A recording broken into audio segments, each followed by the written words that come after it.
Now we're going to talk about being interesting. So this is our orange circle. So now that we've gotten the people that have to view us to our poster, they like us, they get what we're trying to say, they understand the level of the research, then how do you get more people to come visit your poster? You need to be interesting. So who are these guys? These are your friends. If you can't call them your friends, call them your colleagues. These are people that want to come out and support you, that maybe have been told by an advisor to come out and support you. Maybe you're in the same city together and you feel stupid if you don't visit the people that are from your institution and their posters. They want to help out. They like you, but they don't want to be bored. They are there on their trip, on their conference, and they don't want to spend their poster session reading a poster that they are not interested by. But we can fix that. We can use our superpowers to bring them in and bring them closer and have them enjoy your poster a little bit more. One is to wow them with a title. Two is going to be using big images and simple graphs. And three will be using pull quotes and kickers and other points of entry. And so what do I mean by points of entry? This is another graphic design term that's really useful to understand. As an example, here is the building that we're in, Merrill Kazir Library. How many ways for us mere students are there to get in and out? Is there two? Yeah, one side and another. Oh, well, yeah, okay. But you all go through those same security brackets. You all have to go through the same way. There's only one way to get in, one way to get out. As someone who works in ECC right over here, having to walk all the way around to get into the library, it bugs me to no end. When you have your title as the only way that people can engage with your poster and everything else is just text, that's the Merrill Kazir Library. There's only one way to get in. And unlike the Merrill, you want as many people as possible to engage and find different ways to get interested in your poster. And so in graphic design, we talk about points of entry. And there are lots of things that you can use from people's different contextual examples and where they're coming from and what their previous experiences are that we can interest them in different ways. So that can be title, headings, images, captions, kickers, pull quotes, all of those things can be used, and maybe your title won't get them, but maybe an image will, maybe a kicker will, or a pull quote, and we'll talk about how you can integrate those into your poster. Okay, so drag them in with a title. So this is Hossein Jaromi. Are you here? Is he here? I love his title. I thought it was, in case you couldn't read it here, these little guys eat asphaltenes during starvation. And some people might think, is that too fun for a poster session? Maybe if I say little guys, they think I don't know what I'm talking about because I don't know what they're called, so I call them little guys. People don't normally think that. They like to be engaged. You read the poster and you know exactly that he knows exactly what he's talking about and he's got the science down. But I was intrigued about who these little guys are, why they're starving, and what asphaltenes are. And that helped a little bit for me to be able to get engaged. John, here's what I liked about your poster. You had engaging titles, especially these two that pulled me in and made me realize that your research was more than just research. It was an experience for you. Is that correct? That it was, and so if you can't read those, two of his headings that helped me understand a little bit more about his research is 2 awesome weeks in August, 3 continuous days in June, that shows and pulls out his experience with his data collection. Is that right? Yeah. And I liked those. And it's so much more effective to have headings like this instead of the ones that everyone expects you are going to have. You can't pull people in with intro, methods, results, discussion, conclusion. They really, they aid with navigation of the poster, but if you tweak your headings in the right way, you can communicate those same thoughts, that you know what you're going after, without having to use the same titles as everyone else. And you can pull someone in with a heading that maybe they hadn't thought of before.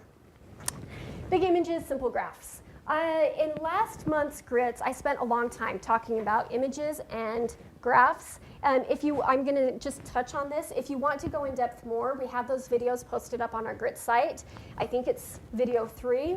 It's like 8 minutes long if you want to watch that. But we talk a lot about how we maximize and use images and graphs on there. The idea, though, is you want to be able to make them an effective point of entry. This is Anas Al-Sobe. Are you here? So here's your poster. It's on computer science, transj, which is a framework or a programming language.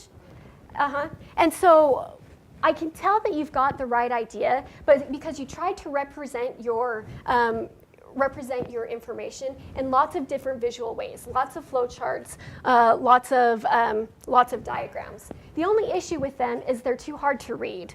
So for instance, I'm just going to highlight this experiment methodology here, and it's a small resolution, but this is bigger than your poster size is going to be, and I still can't read it.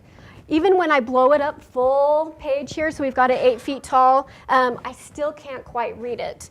Only when I blow it up to just phase 1 do I say, oh, I get what's here and what's on here.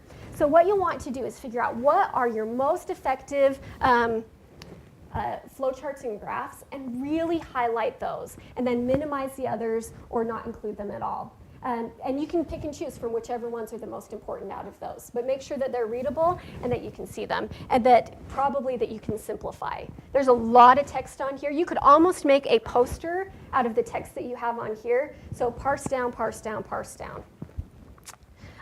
Is Ariel here? No Ariel? Beautiful poster. She did a great job with this. One thing, though, is we still have the issue with small text. You can't even see that that's a graph here, and it's bad resolution.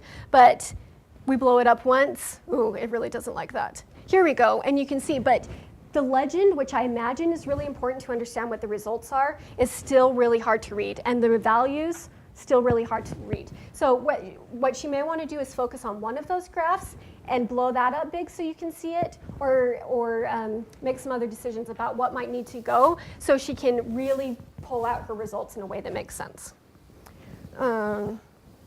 Mike Nagel, you here? What was I pulling out here? Oh, this one, it's got some images on here, some pictures. And can any of you see what this is an image of down? It's probably in the way of that. I was intrigued by this image, but even on my computer screen and blown up, I couldn't quite tell what it was. It's not a bad image. It may not be the one that you want to be your star, but tell me which poster you'd want to look at. What if you did this with your image? I know it sounds crazy because look at all that real estate that you're taking, but it is honestly true in this instance that a picture is actually worth 1,000 words. So if you want to get 1,000 words on your poster, you may want to try this. It certainly will help to draw people in. So if you were walking by a long line of posters, you could be interested by this or this. When it's here, there's actually too many points of entry because you don't know where to start. Here, here, here, here, here. All of these are different points of entry, and it's hard to choose one door out of a million. But, there we go. But if you have one, then you know it's going to be your grabber, consider making the sacrifice, spending the real estate to pull people in. It's going to make the rest of your space that much more valuable to be able to make sense. This is my boy, Brandon, and my other boy, Spencer, and they just barely finished their work at a science fair. Have any of you attended a elementary school science fair recently? Are they generally funner than your professional conferences? I want to share with you one example of something that I see that all of these elementary school kids do that I never see on professional posters, not never, but rarely, that engages me with these projects, and I think that can be adapted. I think we can learn a little something from these elementary schoolers. Almost every single poster, it included their science, it included their research, but it also included pictures of them doing their research in one way or another. So while we were doing our experiments, we documented it over time.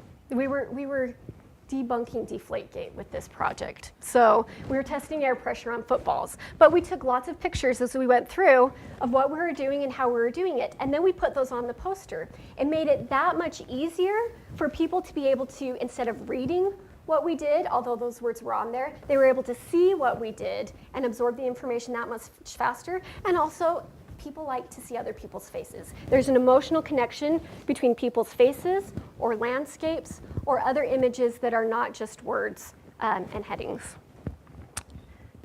Okay, pull quotes, kickers, etc. Has anyone heard what a pull quote is? It's more of it's a magazine term or a journalism term. We use it quite a lot, or a kicker. There's actually a whole lot of different jargony terms that I pull from my journalism background. Deck and bylines and folios, all of these things are different points of entry that we use in magazine design. And pull quotes specifically is information that you take out from your poster and blow up big. Most often they are someone talking. Sorry, this just shut down. Ariel's poster that you just saw a glimpse of, her, let me get to it. Her poster, front and center, right at the top, included a very prominent pull quote of why you should care about what her poster is. And it is right here. So, children with hearing loss should learn that they have the right and the responsibility to access the same educational and social experiences as their peers. When you include a quote, especially, and I think we had a big influx of humanities people that decided to register yesterday. If you have sociological research, psychological research, anything where you're doing interview studies, consider pulling out, instead of just having a quantitative analysis of what your results are, pull out the one that's going to make the most difference overall and consider putting it in a prominent location so you can get the essence of what your poster is right from the get-go. Okay, one more to go. We have attracted our, Question. yes. What is a kicker then? Oh, I didn't even mention a kicker. A kicker is like a subhead. So for instance, most of the time, our solution to creating titles is to use a colon. Okay, so we have this long title and we separate it and it's all the same size, and we have the funny part and the actual sciencey part, separate them with a colon. Instead of doing that, you may want to consider one of those parts as a kicker. So you have a large title and then you could have a slightly longer subhead right under here. So you have, and it could be a sentence, it could be, that pull quote could count as a kicker because it was right below the header, below the title. So there's different ways that you can it's kind of like a gradual pulling people in. You got them by their title, but maybe they don't want to jump right into the body text, so let's try a kicker, and then let's pull them into our header organization, and then maybe they'll start reading the body text. So that's one of those things that we learned that just provides a little bit more description without jumping straight into the introduction. In many cases, if you have a short enough introduction, your introduction could serve as a kicker if you blow it up a little bit more and make sure it's just one sentence.